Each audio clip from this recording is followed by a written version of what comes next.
All right, today we're going to dive into a really sharp, really searing piece of satire by the one and only Mark Twain.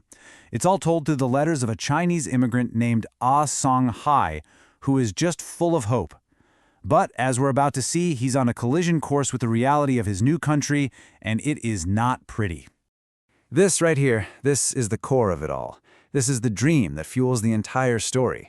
For Shanghai, this isn't just some vague idea, it's a deeply held belief, almost like a sacred promise about the land that's waiting for him across the ocean. So our story kicks off with Shanghai in Shanghai. In his very first letter home, he's already drawing this huge contrast between what he calls his oppressed and overburdened native land and this golden, shining refuge that he is absolutely certain America will be. And I want you to pay attention to his logic here, because it's so important. He believes America welcomes everybody, sure, but he's got this powerful idea that the immigrants who came before him, the Irish, the Germans, they'll be the most welcoming. Why? Because they know what it's like to suffer. He's basically betting everything on a foundation of shared humanity.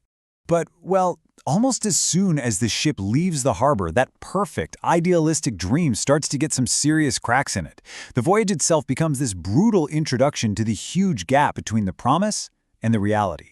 So the very first American official he meets is not some welcoming person. Nope, it's the American consul, who illegally shakes down each of the 1,300 Chinese passengers for $2 to get a certificate. Do the math. That's $2,600 in pure graft before the ship even sets sail. And this is where Twain really twists the knife. See, it's not just about one crooked official. Shanghai finds out that the American government was actually trying to pass a law to make this whole scam legal. So the system isn't just broken. In some ways, it's being designed to be corrupt. On the ship itself, life is just incredibly cheap. A fight breaks out in the crowded lower decks, and what does the captain do? He just blasts everybody with hot steam. People are horribly burned, skin peeling off, and the excuse? Oh, that's just the usual way they keep things quiet. Just unbelievable. Now you'd think after all that, his spirit would be broken. But no. When Shanghai finally steps onto American soil in San Francisco, his hope just flares right back up. He's thrilled, he's ready to praise this amazing new land. His welcome is immediate, all right? But it's not the one he was hoping for. His welcome unfolds in this just stunning sequence of abuse. First, a violent kick from a policeman. Bam! Then a blow from a club from another one. His stuff is all taken away from him, and to top it all off, they take his last $10 for a forced vaccination he doesn't even need. Within minutes, the official representatives of the land of the free have assaulted and robbed him. So now he's got no money, no friends, and a group of young men and their dog attack him. He gets brutally mauled. And when the police finally bother to show up, in this incredibly cruel twist, they arrest him for disturbing the peace.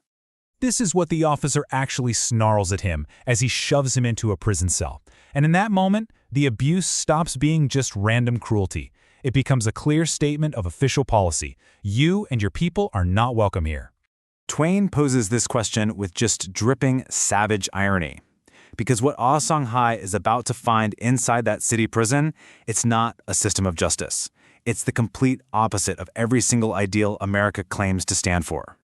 Yeah, the prison is just a nightmare. It's a tiny version of this new world he's in. A guy who was beaten by the police is left to die while the guards just laugh.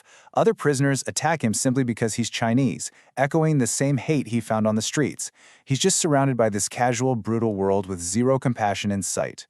When he finally gets to police court, he sees the whole system laid bare.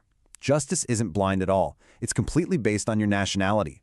For an Irish person to get convicted, you need overwhelming proof. But for a Chinese man, the slightest little accusation from a white person is more than enough.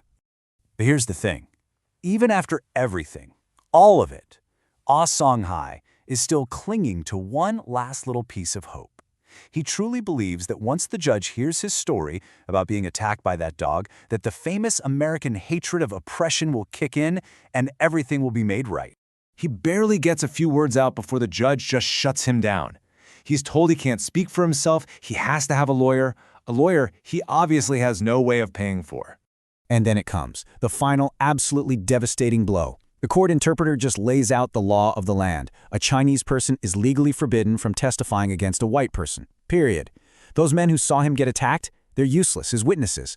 Justice isn't just unlikely, it is impossible by law.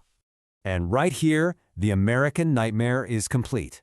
This isn't about a few bad apples anymore, a corrupt official, a brutal captain. No, the entire legal system of this so-called noble realm is designed, on purpose, to deny his very humanity. So you can see this progression, right? This systematic destruction of his dream.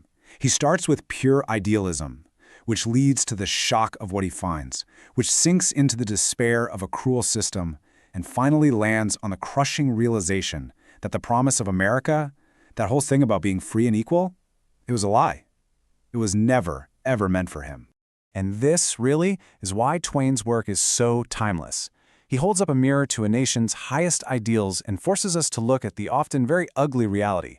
The story makes us ask, okay, it's been over 150 years. What's changed? What hasn't? And why is that gap between the promise and the practice of America still such a powerful and deeply contested space? This is for entertainment and educational purposes only.